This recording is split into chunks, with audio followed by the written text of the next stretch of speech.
Thank you. It's lovely to see so many of you that I recognize and remember. I should say the other way, remember and recognize. And I'm sure there are some of you who I should remember better than I'm doing. So please just come and say hello if you think I should. Heather told me that there's some sort of format here that you're supposed to say how you got here or whatever. And I think Grant probably covered that when he talked about during the war, Dad joining the Navy and coming to Victoria. And then I was 4 when after the war, and they bought the place out in Royal Oak, just down the hill. So there we go.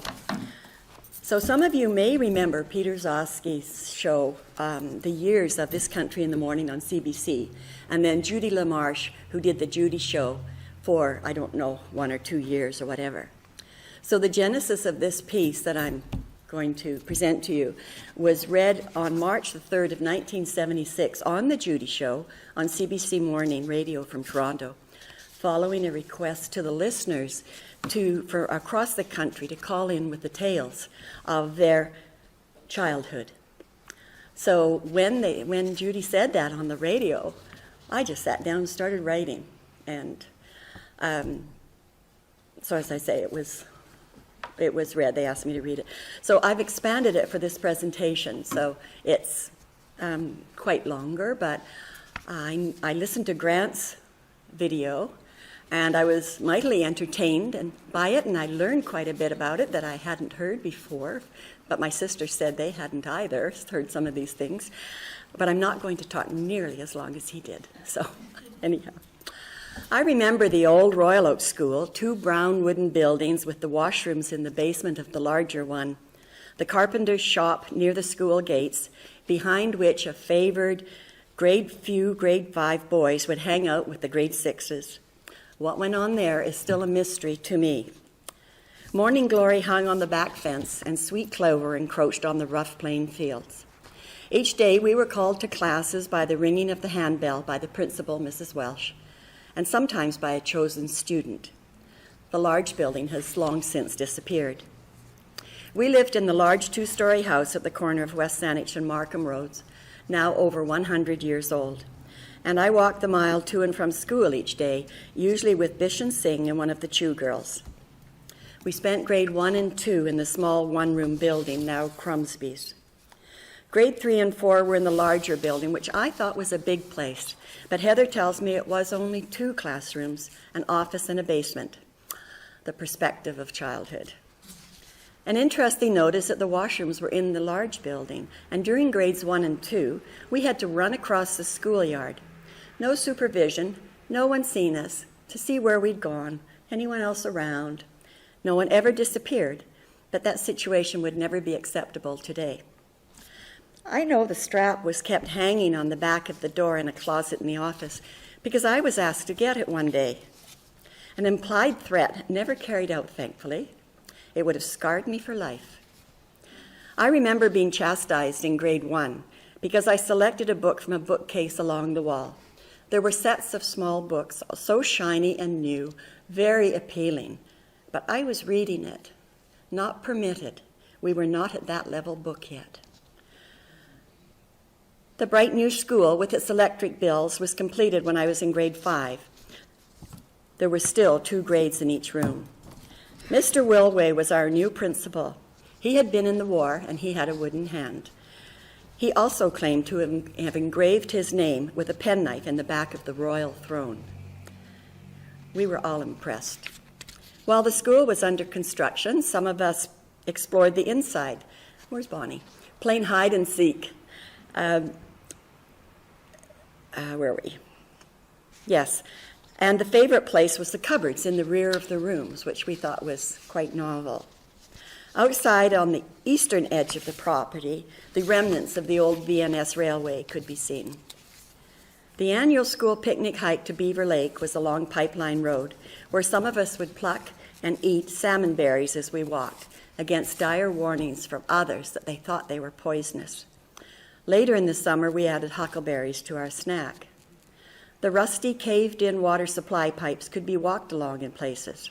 heavy undergrowth with large, shiny skunk cabbages in the trickle of the creek, prickly berry bushes, mysterious woods noises, and our wild imaginations often hurried us along. The abandoned reservoirs that used to supply water to Victoria were near the lake, cracked and crumbling, filling up with grasses and bushes, into which the more daring boys descended, and some even sped their bikes around the curved sides as if they were in a circus. I would not go down into them, afraid I might not be able to get out again. After a swim in the lake, with a shaky mixture of bravery and timidity, we might venture into Sadler's concession building to spend a dime. It was here the big guys played the jukeboxes and the slot machines. I recall my mother telling me to stay away from the concession building. Her instructions, no doubt, must have had something to do with the boys, because I didn't have a dime or any money for the slot machines. The hot, dusty walk home with mosquitoes buzzing and iridescent dragonflies whirring about us always seemed longer than our hike up to the lake. Once we were in junior high, a warm spring meant that we were excused from school before the end of June to help harvest an early berry crop further out the peninsula. I don't recall that I earned much money at this, but it was possible, apparently.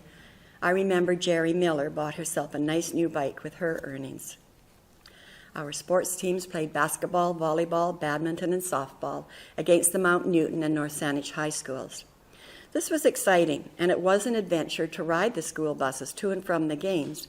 At least it was for those of us who never rode them otherwise. Do you remember? 99 bottles of beer on the wall, 99 bottles of beer, until the driver couldn't stand it any longer. At Orchard Store at the corner of West Saanich and Wilkinson Roads, people used charged accounts and could phone in an order to be delivered. Charlie Orchard would deliver. Quick knock, walk in, and unpack the boxes on our kitchen table. He knew our mother was probably busy with the baby. At Stinson's nearer the school, kids could buy cigarettes and even smoke them in the rear of the store. Venturing into that store was an ordeal for many of us, under the staring eyes of the older kids, the boys really, who probably thought it was funny, making us feel uncomfortable. They made me nervous, although I was never sure why. The Women's Institute Hall, where women took lessons to make wallets and purses out of leather, where wedding receptions, bazaars, and magic shows were held, where we learned to square dance, and we performed our school Christmas concerts, was a focal point of the community. I'll never forget the time the heavy red velvet curtain rolled down, hitting Scrooge, Chris Searle, in the head, and the time a neighbor boy offered to place his head under the magician's blade. That ended well, or I would have remembered that too. Summers were spent weeding the garden, swimming, pansy seed and berry picking, and babysitting. I learned to hit a ball in our front yard, and sometimes there were enough kids around for a pickup softball game up at the school. We didn't go away on vacations, we amused ourselves, and were happy when September rolled around once again. My father had a boat moored at the Oak Bay Marina. I would gladly get up very early to go fishing with him, learning how to bait the hook with the tiny fish we caught on the fish rake and catch and reel in a fish.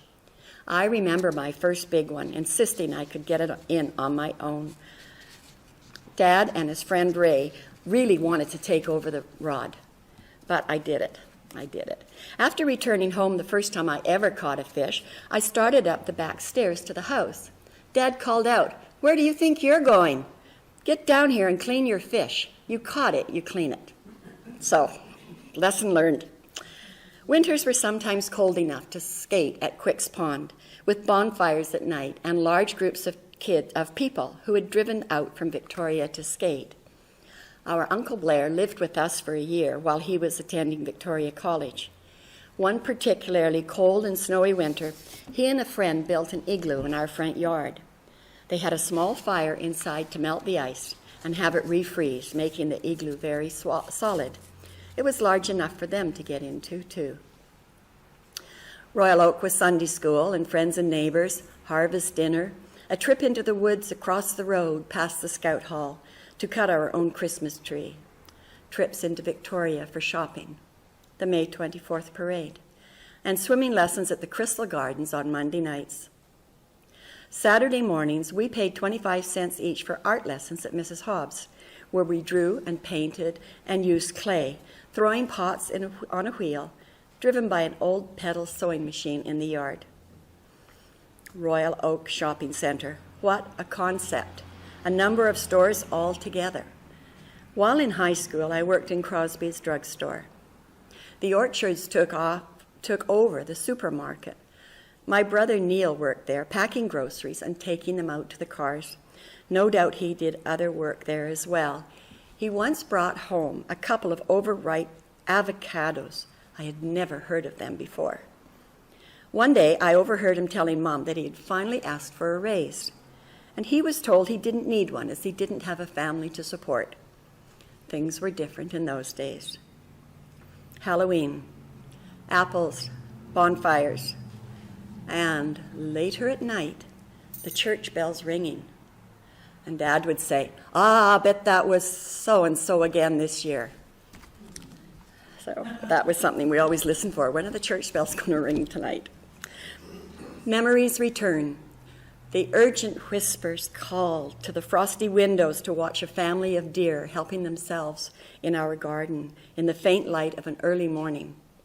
The times we children were kept indoors while our father, with our cocker spaniel in tow, went down the fields to the pond to shoot a pheasant or a duck for our dinner. Picking blackberries and gathering some windfall apples so Mum could make my favorite pie.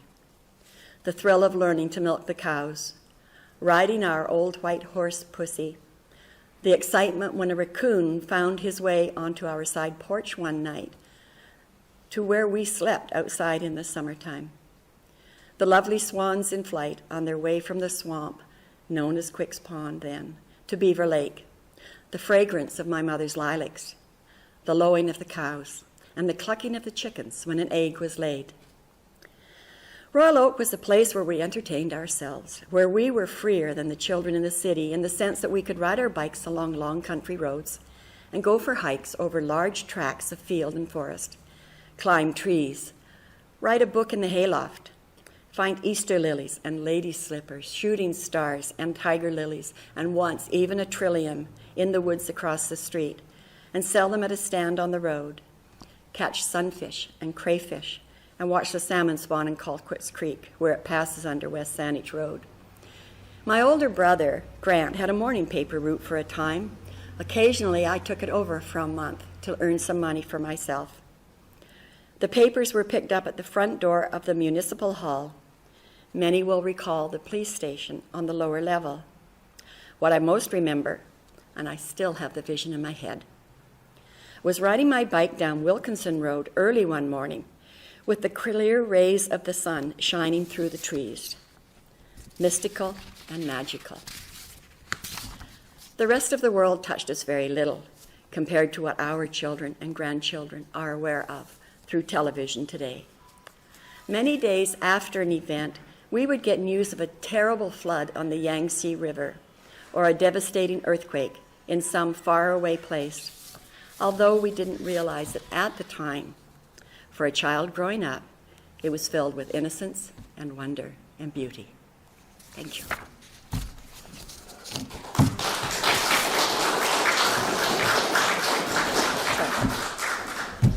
Any questions? Did it bring back any memories for any of you? Good. I remember I had a birthday party once and you gave me a lacrosse ball to play. I still remember. I was thrilled to bits. What did we do? 1, 2, 3, Ilario? Remember that? Yes. I often thought it was hard for Mom because we live so far away from kind of anybody or anything. So the PDA, the Institute Hall when she went there when I was much younger, and the telephone. Spend a lot of time on the telephone, but I thought, well, that's the way she's doing her visiting. You know, she can't go to these people's homes and talk. And then also the fairs, I guess, that they had. And there would be, Mom would be baking up a storm. She made the mince pies, and she'd lattice all the top, and I can remember Dad coming home once saying, "Well, I guess not any of that's for us, is it?" So, but yeah. Tell us more about growing up in such a big family. With one bathroom, you mean? All the funny stuff. Oh my gosh. She was the funny stuff. Yeah, well, it was 2 levels and a basement. And I remember when I was old enough, I guess that, another baby comes along, you have to get shifted somehow. And so then I was in a bedroom upstairs, and it was chilly up there. We had a furnace that had big chunks of wood, and Dad would stoke it up, and then he'd get up in the morning and build it up again. So it was the forced heating kind of thing. But it was fine. I think it was fun. I think it was fun. Yeah, and it was wonderful with all these little brothers and sisters and babies to look after. One special little brother. I had 2 little brothers. Okay. Yeah. The little one. Yes. The one bathroom, people now need 3 and 4 bathrooms in a house. Like, don't they cooperate? So we sort of, hurry up. How much longer are you going to be? I can't wait. We had an orchard that was there, established when we bought the place. And the pear trees weren't doing so well. They were a little bit scabby, so nothing was really done about that. But we had a wonderful Gravenstein apple tree. And as Mom said, that kept us going all winter. We'd have boxes and boxes of apples. And they were kept in a very dark place under the porch. If this was our house, we had a front porch, and then it came way down the side. And at the back, so this was the backyard, there was a door where you could go in and you could walk all the way through. Well, there was no light or anything. There were spiders, and it was, So the boxes would be on boards, so they were off the ground all the way along. And Mom would give us a colander or something. He said, "Go down and get some apples, please." So you gingerly put your hand in and hope it wasn't in a squishy spot. Because I don't know why, we didn't take a flashlight to look. We'd just go down and get some apples. Do you want the Kings or the Gravensteins, sort of thing. And then with the fellow who owns the house now, phoned Heather one day apparently and said that the wind had blown over our Gravenstein, which was very, very old. And she went down and took pictures of it. And I hope something was made with the wood. He made a bench out of the main truck. Yeah. And I feel I spent half my life up a tree. And I think the poor kids now that don't have trees to climb in their backyard, and, try to go a little bit higher and a little bit higher and swing off a branch. And I don't know, we must have learned things when we were doing that kind of play. And you play for hours without supervision. Like you take off in the morning and you play all day long. No one played indoors. No. Everybody played outside. Dad would say, "Get out, go out and get in that sunshine." Yeah, that's true. That's true. Christmas was wonderful. We'd always have a huge tree, and the stockings were hung, and get up in the morning, and there they were. We could have our stockings, and that was it. Nothing else until we were dressed and we'd had breakfast. Then we would all go in, and the presents would be distributed, this one, this one, this one, this one, and then kind of start out. There was none of this going to the tree, it's got my name on it, rip it open, that I understand some families do these days. I don't know what's coming over people. Yeah, so, yeah, the bathroom was an issue. But we had a long table, this sort of thing, with a bench on either side, and Mom's chair at the end. So we all fit in, and usually a high chair at that corner. Another thing was we didn't have automatic washer and dryer, a wringer washer, and rinsing them in the tub. And then you take the basket of them and go up the stairs and hang them on the long clothesline.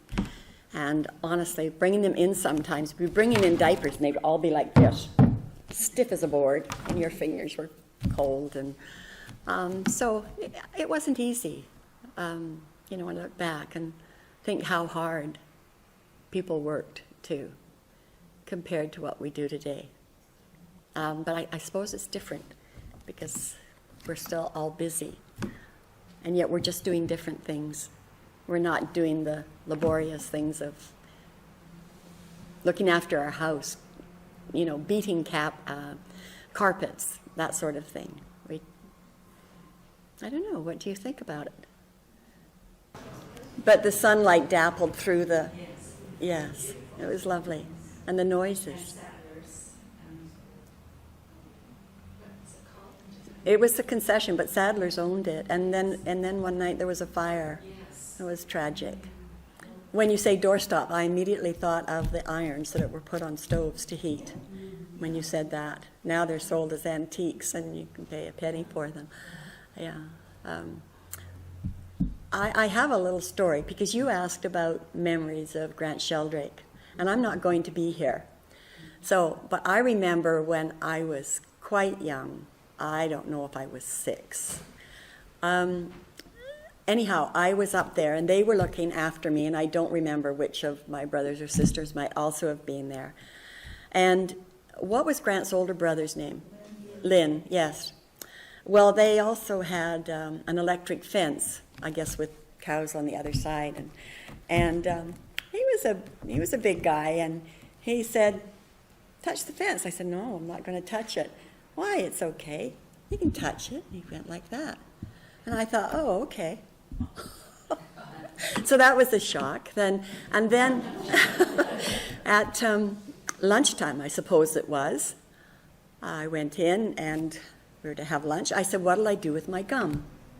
And Mr. Sheldrake said, "Oh, put it behind your ear." So I did.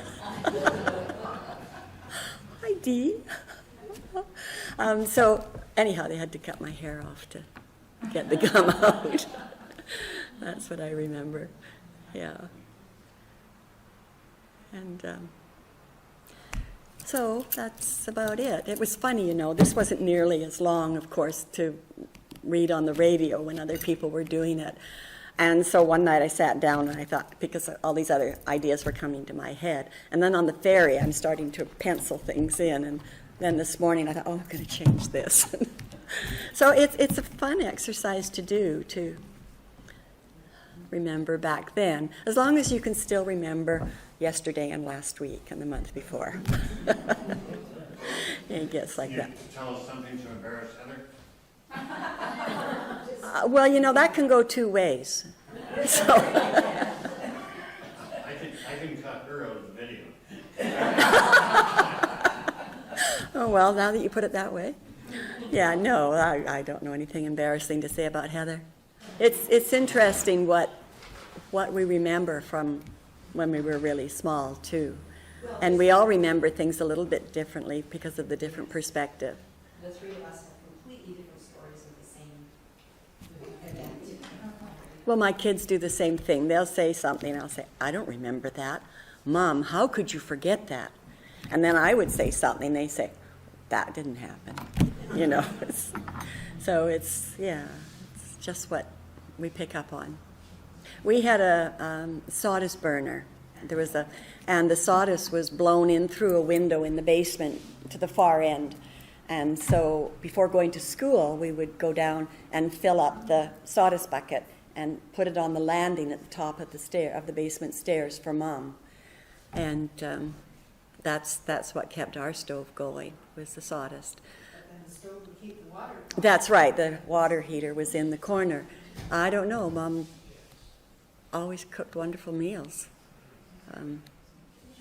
We had a drying rack that Dad built, I think, and it was probably about this size with bars on it, and there was a pulley device on the wall, and you let it down and hang these clothes that had come in from outside that weren't dry yet, what we were going to do with them. So anyhow, they were all hung on there, and you had the pulley, and you get it up so it was above head height. And that's how the clothes got dried inside. Yeah. Yeah, I was breaking, as long as seagulls would fly over the clothesline, that was Yeah, yeah. So, anything else? That's about it. Oh, you haven't got that on now, do you? Well, this is the good part. Yeah, yeah. It's all in there somewhere. I think of it as a filing system, and you just have to find out which file it's in, and it's there. This is really a wonderful organization that you have going here, and have with the website and so much information on it, and then to put the speakers on, and so those of us who either were not here or don't live here, to be able to listen to these people, and it's good. I haven't listened to them all. Some of them are quite long and take a while, but always interesting, always good, and I don't know, I didn't know Grant was that funny, did you? I mean, he telling stories and... You'd rather... Yes, yeah. Never thought he talked very much. I think he was. Oh, gosh, I left after graduation. I got married, moved to Calgary, lived there for 15 years, thought I was just going for a year or two, and then, of course, we'd be back at the coast. And then children came along, and they're in school, and you realize this is home. Get involved in the community and kind of civic affairs and that kind of thing, and feel you kind of have a handle on your community and Calgary as a larger entity. And then my husband was offered a job back here, so we finally got back to the coast. And my grandparents lived in Burnaby, and everybody else on the island. Grant was here too. So that was 1975 that we moved back here. And I don't know, I started going to college when I was in Calgary, and then I continued it here. And then one day I was taking a course, a semester kind of thing. And then one day my daughter said to me, "Mom, you're going to be ready to retire by the time you finish."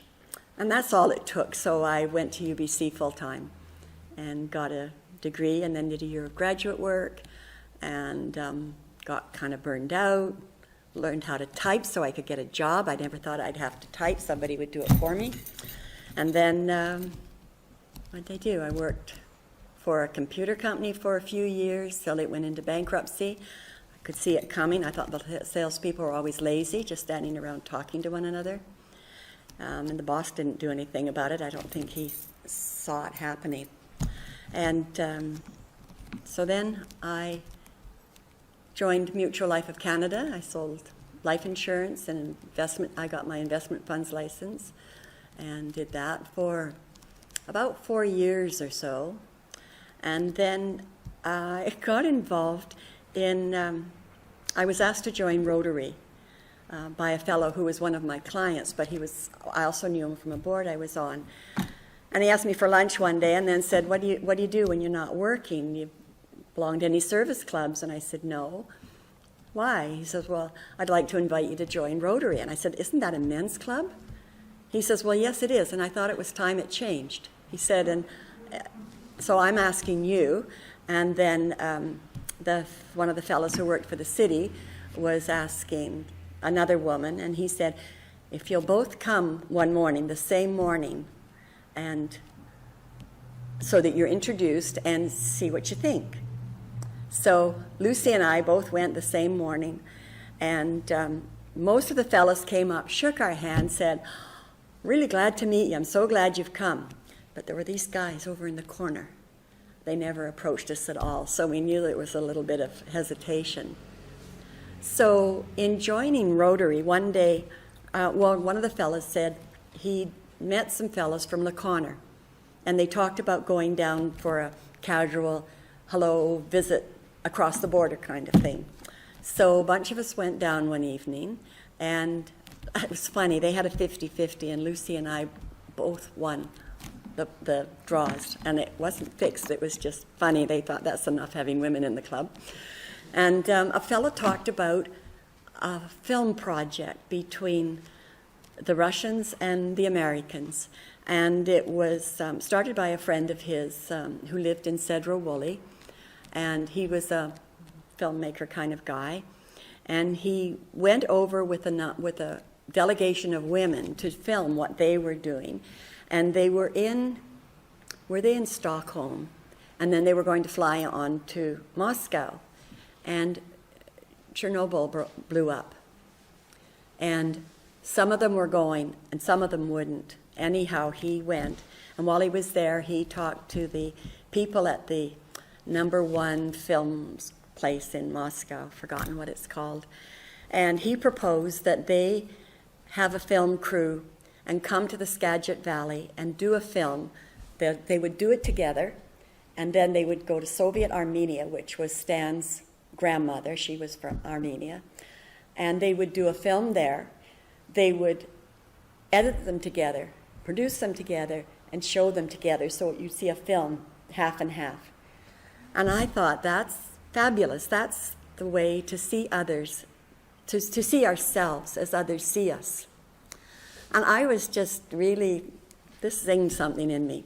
So I found him and talked to him afterwards. And so he took my name and phone number, and then a woman phoned, and she said, "You're the Canadian who's interested in this. Come on down to KCTS. We're having a meeting in the, London Lumber Company. Starts with W. Weinhauser? No, that's not. Yeah, what? Warehouse. Yeah. Anyhow, in their boardroom. And so I thought, this sounds like fun. This is when I was selling life insurance. So I could do whatever I liked in the day. So scooted down there, and I managed to find KCTS. I met these people. It was great. So we started a foundation. I was the only Canadian on the board. And this went along. And then the Soviet Peace Fund, because there were some communications back and forth with Stan's work, and they invited us to take a delegation to Russia. And all we had to do was get there and get ourselves home again. And so we sent out letters to Rotary clubs. I sent out letters to Rotary clubs talking about this. And if there was anybody interested, to let us know and send us their CV, their references kind of thing. And so we got these and sat around and decided who we would choose to go with us. So 12 of us went. And that was pretty exciting. It was bloody marvelous, actually. I took a Russian course before I went, so I'd know a little bit. And we were met at the airport. We were all given roses, only they don't take the prickles off them when they're going. So there were all these prickles on the roses. Put us up in a hotel. The lights in this big lobby were only half on, and we had to give our passports. That's what they do there. You give your passport, and you get it when you leave again. They took us around to so many places to talk with people, have them talk to us. We had meetings kind of all over the place. And we went to Byelarussia, too, to Minsk, on an overnight train. We were there for probably a week. And we went into a village that had been impacted by Chernobyl, and the fellow had his Geiger counter, and it's going buzz, buzz, buzz, buzz, buzz, buzz, as he's going along the ground. One of the women on our delegation was, she was a lot younger than the rest of us. Maybe she was 21 or something. Actually, her name is Sonia Mosnik, and she's an amazing painter now, a watercolor. I never knew she could do it. She's absolutely marvelous. Anyhow, she didn't go with us on that particular excursion, but the friendliness and then the meals and we went to another village somewhere, and they served us lunch in this big hall with these long tables and wonderful flowers and food and settings. And then we went for a walk in the woods and along the river, and they talked about picking mushrooms and all sorts of things. And one of the women said, "This is so marvelous. I wish we could just stay here. The next thing we know, we're staying for dinner." They had a different setting on the table, different dishes, different flowers, food. And then she said, "Oh, I'd love to hear some music," and a band appeared. So we danced like mad, and there was a lot of vodka. And and the people, we had, it was 2 men that went with us, 2 young men who were our interpreters then. In Moscow, we had some young women. And the interpreters were smart. They knew all about this. They were dumping theirs on the floor. But our guys all weren't. Oh, it was a sad tale. I had to put one of them to bed, and you lock the door. I had to lock the door from the outside. And so in the morning, there were all these phone calls. Will somebody come in and let me out? Kind of thing.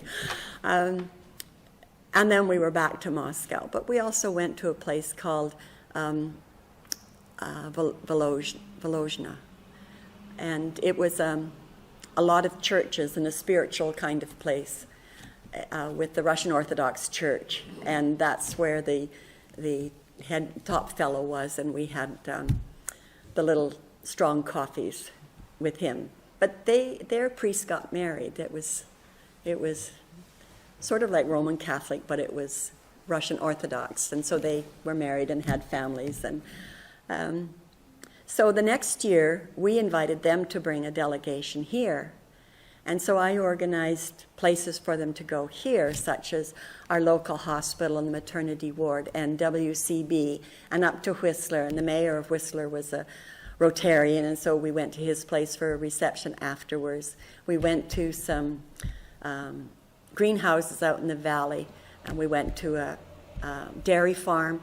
And what the Russians were surprised about is that the cows were so round and healthy, and they were much better shape than theirs. They were very interested in all the processes that happened here.